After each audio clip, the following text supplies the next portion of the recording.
Off to work. I day my life as a single mom na real estate agent na hanggang ngayon hindi pa rin nakapag-asawa. Giatay na jud ni auntie. Unsa naman iti? 37 ako auntie. Wala pag yun ko'y asawa auntie. Tabangi ko ninyo TV. For today's video, day, mga auntie, halo-halo na tong mga video ko dito mga auntie ha. Kasi medyo natambak dito sa phone ko.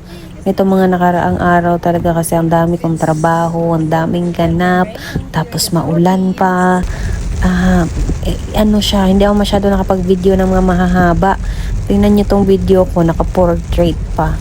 But anyway, ang importante na capture tayo ng video para makita nyo lang yung mga ginagawa ko everyday.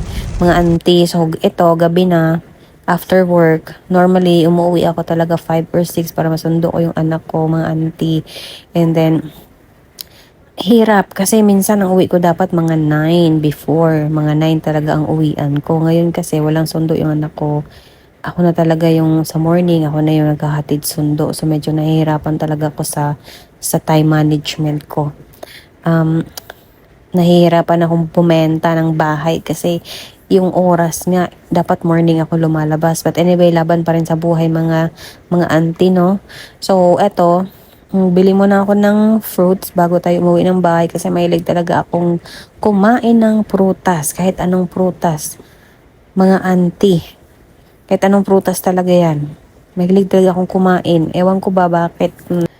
And then pagkatapos nandyan, mga auntie, ayan, trabaho na naman tayo. The next day na naman to. So, ayan, pupunta na naman tayo sa